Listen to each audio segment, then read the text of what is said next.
नमस्कार। बहुत बहुत स्वागत है आपका आयुर्वेद पर आधारित हमारे इस बेहद खास कार्यक्रम स्वस्थ विचार में। मैं हूं आपके साथ आपका साथी विकास। दर्शकों, स्वस्थ विचार कार्यक्रम एकमात्र ऐसा कार्यक्रम है जिसमें आपको आपकी सेहत से जुड़ी जानकारी दी जाती है, आपकी तंदुरुस्ती से संबंधित चर्चा की जाती है। रोग मुक्त कैसे आप रह सकते हैं, निरोगी कैसे रह सकते हैं, उस विषय में ज्ञान का पिटारा आपके लिए खोला जाता है। आयुर्वेदिक जो ग्रंथ है उसमें से गहन अध्ययन करने के बाद जो नुस्खे निकल कर आते हैं, उन नुस्खों के आधार पर आपको उपचार बताया जाता है। और इन सभी विषयों में हमारा मार्गदर्शन करते हैं जाने माने आयुर्वेद के ज्ञाता गायत्री सिद्ध पंडित श्री लक्ष्मण दास रतन भारद्वाज जी। चलिए, सबसे पहले गुरु जी का स्वागत करेंगे, कार्यक्रम की शुरुआत करते हैं। गुरु जी नमस्कार। नमस्कार। दर्शकों, स्वस्थ विचार कार्यक्रम में केवल आपको रोग या रोग के बारे में ही नहीं बताया जाता, बल्कि उससे निदान प्राप्त करने के लिए उपचारों के लिए भी आपको बताया जाता है। कैसे आप अपना उपचार कर सकते हैं, कैसे आप अपने जीवन को सकुशल तरीके से व्यतीत यानी जी सकते हैं, कैसे आप घरेलू उपचारों के माध्यम से अपने कई असाध्य रोगों को या यूं कहें कि रोग को शुरू होने से पहले ही स्वयं खत्म कर सकते हैं। अपने शरीर के लिए आप स्वयं डॉक्टर बन सकते हैं। तो वो सब चीज़ें तभी संभव है जब आपके अंदर जागरूकता होगी, जानकारी होगी, और वही हमारे इस कार्यक्रम का मुख्य उद्देश्य भी है। इसीलिए हम आप सभी से अनुरोध भी करते हैं कि जब भी आप इस कार्यक्रम को देखने बैठे तो कॉपी और पेन लेकर ज़रूर बैठा करें। बहुत से ऐसे नुस्खे हैं जो आप लिख लेते हैं तो आपके साथ केवल आप अपना ही नहीं बल्कि अपने परिवार का भी ख्याल रख पाते हैं। चलिए आगे बढ़ते हैं, लेकिन आप सभी को मैं ध्यान दिलाना चाहूँगा, यदि आपके साथ किसी प्रकार का रोग है, कोई भी शारीरिक कष्ट है, तो सीधे तौर पर आप इस कार्यक्रम से जुड़ सकते हैं, गुरुजी से बात कर सकते हैं, अपना सवाल पूछ सकते हैं।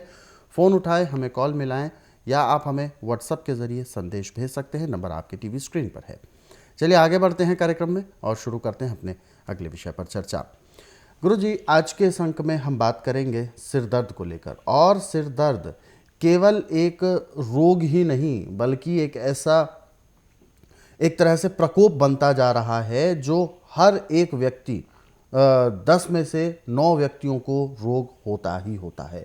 या ये रोग कहें सिर दर्द, ज़्यादा काम कर लिया, ज़्यादा थकान हो गई, सिर दर्द हो गया, नींद पूरी नहीं हुई, सिर दर्द हो गया। तो सबसे पहले मैं जानना चाहूँगा, आखिर सिर दर्द होने के पीछे कारण क्या होते हैं, और क्या अगर सही समय पर ध्यान ना दिया जाए, जैसे गोली खाकर, जो बाज़ार में 1 रुपये 2 रुपये की बहुत सारी गोलियां हैं, उससे भी ठीक किया जा सकता है? तो क्या इस तरीके के उपचार हो पाना सिर दर्द के लिए क्या संभव है? देखिए, सिर दर्द होने का एक नहीं 3-4 कारण है। जी। पहला कारण तो आपकी थकावट, जी। दूसरा कारण है आपका बेटैमा खाना, जी। और तीसरा कारण है इसका नज़ले जुकाम का बिगड़ जाना। जी। जो हम खाते पीते हैं इससे वात पित्त कफ तीनों चीज़ों पे कंट्रोल किया जाता है। जी। परंतु जब आपकी कफ की मात्रा बढ़ जाती है, पित्त कम हो जाता है, वात कम हो जाता है, जी। तो आपके मस्तिष्क में, सिर में कहीं भी जम जाता है, और फिर इसका इतना भयंकर दर्द होता है कि डॉक्टर सुइयाँ लगा के उसको सुन्न करते हैं। जी। परंतु वो टेम्परेरी रिलीफ है, जितनी देर तक सुई का असर है उसको आराम रहेगा। असर समाप्त होते फिर भयंकर दर्द होता है, और यहाँ तक कि कई बार डॉक्टर उसके टेस्टों में रह जाते हैं, रोगी की मृत्यु भी हो जाती है। परंतु मेरे स्वास्थ्य विचार में, मैं नाड़ी वैद्य हूँ, जब तक नब्ज खाली पेट न देखी जाए मैं उसका कोई उपचार नहीं करता। नब्ज में जो रोग मिलता है उसके अनुसार दवाई देते हैं। यदि दिमाग में नज़ला जमा है, उसका सिर दर्द है, तो आप 100 ग्राम चने लेंगे कच्चे साबुत, उनको तवे पे गर्म करेंगे, यानी ज़्यादा जलाने नहीं है, थोड़े पकाने हैं, और उसको सूती कपड़े में गांठ बांधनी। अब उसको गर्म गर्म को सूंघना भी है और मस्तक की और नाक के ऊपर की सिकाई भी करनी इन जगहों की। तो कितना भी भयंकर से भयंकर, कितने पुराने से पुराना सिर दर्द है, सिकाई में 10 मिनट में वो बगैर दवाई खाए दर्द बंद हो जाता है। अब ये क्रिया 2-3 दिन लगातार कर लेते हैं तो आप ये समझो कि आपने अब पूरी ज़िंदगी के लिए इस रोग से मुक्ति पा ली। क्योंकि सिर दर्द हमेशा नज़ले के जमने से होता है। चाहे आपका जुकाम बिगड़ के नज़ला जमे, चाहे आपके गलत खान पान से नज़ला जमे, और इसमें आज पूरे संसार के अंदर एलोपैथी में तो किसी रोग की दवाई बनी नहीं। गुरुजी, आगे बढ़ते हुए हम जानना चाहेंगे, क्या जैसे आपने नज़ले की बात कही, तो नज़ला किस तरीके से दिमाग तक पहुंचता है? क्या ब्लड सर्कुलेशन उतार चढ़ाव की वजह से, या क्या कारण है नज़ला ऐसा पहुंचने का? देखिए, हमारा जो ऑक्सीजन का ढांचा है जी ये वात, पित्त और कफ के साथ मिलकर खून का सप्लाई कराता है। जी इस खून की सप्लाई का मुख्य कारण है कि यदि आपका नज़ला वात और पित्त तीनों का संतुलन बराबर है तो कहीं भी इसमें रोक नहीं आती, पूर्ण रूप से समतल चलता है। परंतु आपके खाने की गड़बड़ी से या आपके रहन सहन की गड़बड़ी से यदि आपके अंदर नज़ले की मात्रा बढ़ जाती है और दवाई आपकी टाइम की लेते नहीं, तो जहाँ भी ये रुकेगा वो अंग जो है बेकार कर देता है। जी जिनको जोड़ों में रुकता है उसको गठिया बन जाता है, जिसके कानों में जाके रुकता है उसके कानों की आवाज़ चली जाती है, जिसके दांतों की जड़ों में आ जाता है उसके दांत निकल जाते हैं, और जिसके नाक के अंदर जम जाता है उसको डॉक्टर कहते हैं नाक की हड्डी बढ़ गई है। सारा कुकर्म नजरे का। कफ जो है, आप ऐसे समझो कि जैसे सर्दियों में पहाड़ों पे बर्फ़, पानी से बर्फ़ बनती है, वो जम जाती है, वो ही शरीर के अंदर का ढांचा है। जी जब बलगम सूख गया कहीं पे, उस नस में ऑक्सीजन का संचलन बंद हो गया तो आपको दर्द होगा। जी मेरा नाम सीमा है सर, और मैं सोनीपत से आई हूँ। पहले तो मेरे सिर में बहुत ज़्यादा दर्द रहता था, तब स्टार्टिंग में दीनदयाल से दवाई खाई। वहाँ उन्होंने सीटी स्कैन किया और भी टेस्ट हुए छोटे मोटे, तो वहाँ से भी कोई फ़ायदा नहीं हुआ। उसके बाद में अभी अक्टूबर से छाती में ज़्यादा दर्द रहने लगा और लगातार बढ़ता ही जा रहा था। तो सीटी स्कैन वो तो पहले हो ही चुका था, तो उन्होंने तो कोई बताया ही नहीं था। और यहाँ आने के बाद जैसे ये टेस्ट अपने सारे जो हो चुके हैं, छाती के भी जो पूरे टेस्ट हो गए थे, तो उनमें भी कोई दिक्कत आई नहीं। RML हॉस्पिटल में जो टेस्ट करवाए थे उनमें भी कोई दिक्कत नहीं आई। और अब यहाँ गुरुजी के पास, फिर हम आखिरी में यहाँ गुरुजी के पास आए हैं, तो उन्होंने बताया कि गैस्ट्रिक प्रॉब्लम थी, और अभी 3 महीने से तो काफ़ी आराम महसूस होया और अब तो बिल्कुल ठीक हूँ। मेरा नाम विपिन कुमार है, द्वारका सेक्टर 1 से आया हूँ। मेरे सर में मतलब नज़ला जमा हुआ था, मैं उसकी वजह से काफ़ी परेशान रहता था। मैंने एलोपैथिक में काफ़ी 15-16 साल इलाज कराया, मुझे इससे कोई आराम नहीं पड़ा। अब मैंने गुरुजी के यहाँ से ट्रीटमेंट शुरू करा है, मुझे 2 महीने होने को है, और मुझे लगता है मुझे 50-60% आराम हुआ है।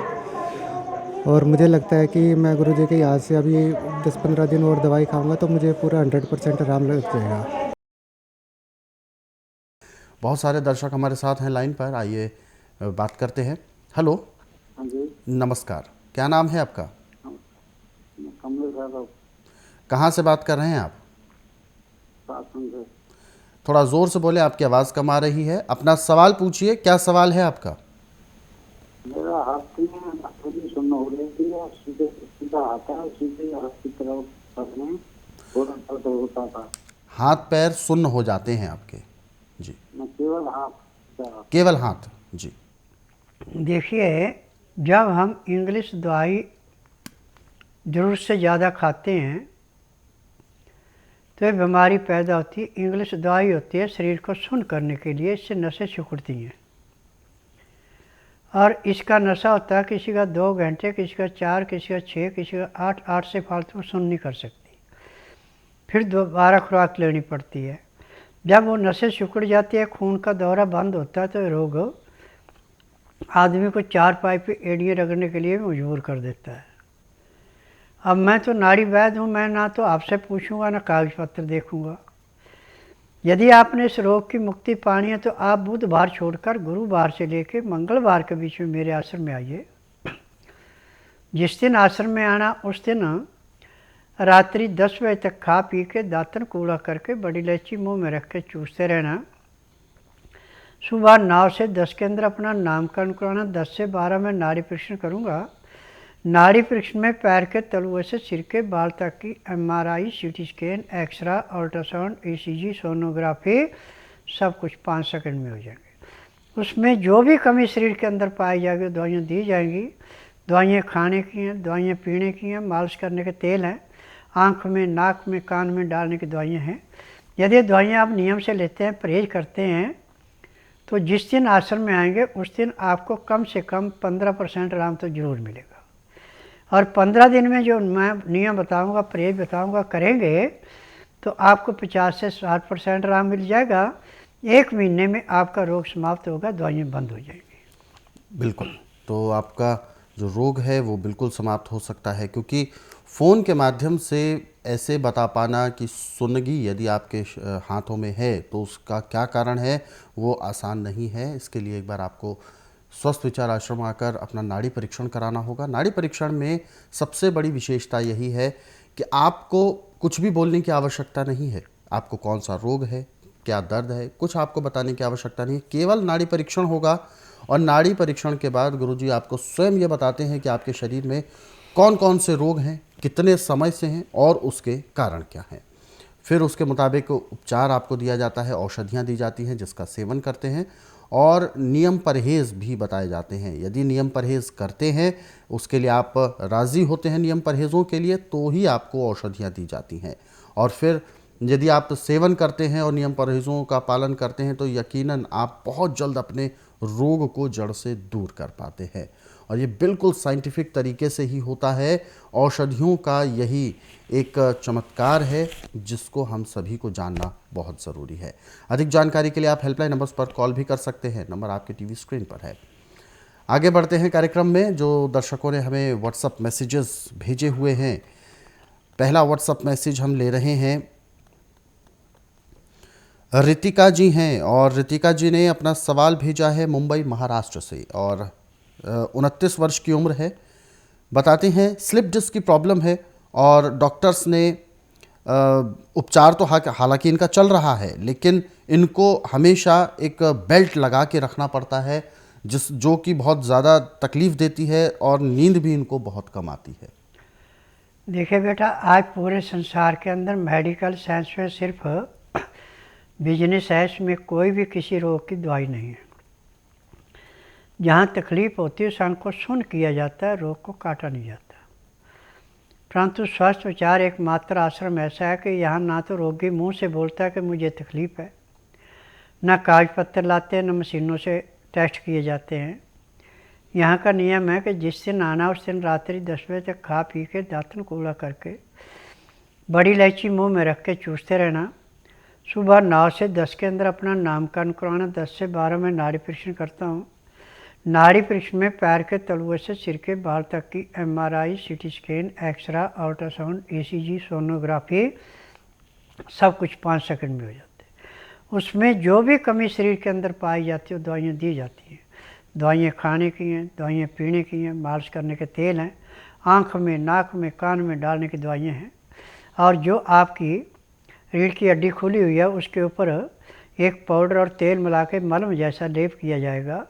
फिर उसमें डॉक्टर वाली रुई रख के खाकी रंग की सेलो टेप से पट्टी कर दी जाएगी। पट्टी करने के आधे घंटे के बाद आपका दर्द समाप्त होगा। अब आपको सख्त बिस्तरे पे सोने की ज़रूरत नहीं है, आप रुई के गद्दे पे सो सकती है। 15 या 20 पट्टियाँ करने के बाद आपकी जो जॉइंट खुला था अपनी जगह बैठ जाएगा और आपको किसी किस्म का दर्द नहीं रहेगा, नींद भी अच्छी आएगी, शरीर में किसी किस्म का साइड इफ़ेक्ट भी नहीं पड़ेगा। बिल्कुल। तो आपकी जो प्रॉब्लम है वो बिल्कुल ठीक हो सकती है। और इसी के साथ एक और दर्शक हमारे साथ हैं लाइन पर, आइए उनसे बात करते हैं। हेलो। जिसमें कुछ दर्द होती है पीछे बैक साइड में, पूरी टांगों तक दर्द जाती है, मसल्स में इनके दर्द रहता है। हमारा सवाल है जनाब, जी जी जी जी गुरु जी, इनके मसल्स में काफ़ी दर्द रहता है, वो भी ख़ास तौर पर लेफ़्ट साइड में। देखिए, हमारा जो बायां साइड है इसी में दिल है, इसी में पखाने की नस है। जब दिल को ऑक्सीजन पूरी नहीं मिलेगी, खून गाढ़ा होगा तो भी दर्द होगा। और यदि आपका पेट पूरा साफ नहीं होता, उसमें सुड्डे बनते हैं, गैस रुकते हैं, तो भी दर्द होगा। इसका उपचार टीवी के माध्यम से नहीं हो सकता, ना मैं करता हूँ, ना टीवी के माध्यम से दवाइयाँ बेचता हूँ। आप बुधवार छोड़कर गुरुवार से लेकर मंगलवार के बीच में मेरे आश्रम में आइए। जिस दिन आना उस दिन रात्रि 10 बजे तक खा पी के दातन कूला करके बड़ी इलायची मुँह में रख के चूसते रहें। सुबह 9 से 10 के अंदर अपना नामकरण कराना। 10 से 12 में नाड़ी परीक्षण करूँगा। नाड़ी परीक्षण में पैर के तलुए से सिर के बाल तक की MRI, CT scan, x-ray, ultrasound, ECG, sonography सब कुछ 5 सेकंड में हो जाएगी। उसके बाद दवाइयाँ खाने की हैं, पीने की हैं, मालिश करने के तेल हैं, आँख में, नाक में, कान में डालने की दवाइयाँ हैं।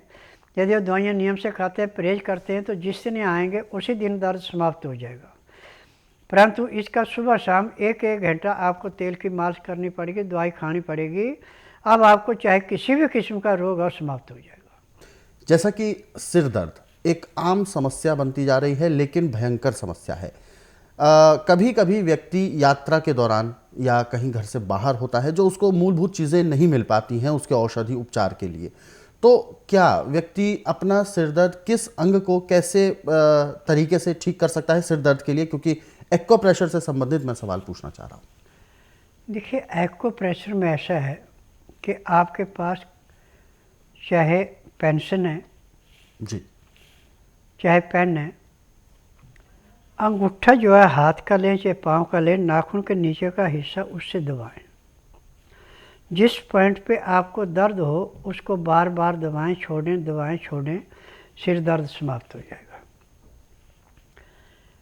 परंतु ये थोड़ी देर के लिए टेम्परेरी है जी, परमानेंट नहीं।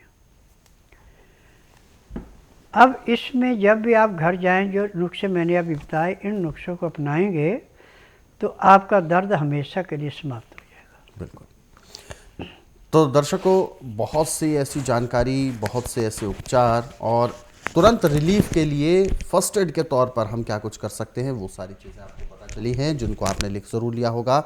हमारे इन कार्यक्रमों को आप अपने टीवी के माध्यम से तो देखते ही हैं, संस्कृति टीवी के माध्यम से आप एयरटेल पर देखते ही हैं, एयरटेल डिश टीवी पर, लेकिन इसी के साथ साथ आप अपने सरल और सुविधाजनक समय पर यूट्यूब के ज़रिए भी देखना चाहते हैं तो हमारा यूट्यूब चैनल है स्वस्थ विचार सेहत की बात। इस यूट्यूब चैनल को आप सर्च करें, सब्सक्राइब करें और इन तमाम कार्यक्रमों को आप अपने सरल और सुविधाजनक समय पर देख पाते हैं। आप इन कार्यक्रमों को ज़रूरतमंदों तक साझा भी ज़रूर करें। और फेसबुक के ज़रिए यदि आप हमसे जुड़ना चाहते हैं तो हमारा फेसबुक पेज संस्कृति टीवी, इस फेसबुक पेज को आप लाइक करें, सब्सक्राइब करें, ताकि आपको कार्यक्रम भी देखने को मिले और साथ ही साथ डेली हेल्थ टिप्स भी आपको रोज़ाना प्राप्त होती रहे। फिलहाल वक्त इशारा कर रहा है विराम देने का। गुरु जी, आप हमारे स्टूडियो में आए, कीमती मार्गदर्शन दिया, आपका बहुत बहुत धन्यवाद। नमस्कार। दर्शकों, आज के इस विशेष कार्यक्रम में बस इतना ही। आप सभी लोग स्वस्थ रहें, निरोगी रहें, इन्हीं शुभकामनाओं के साथ हम आपसे लेंगे इजाज़त। अगले अंक में आपसे फिर होगी मुलाकात एक नए विषय के साथ। तब तक के लिए मुझे दीजिए आज्ञा। नमस्कार।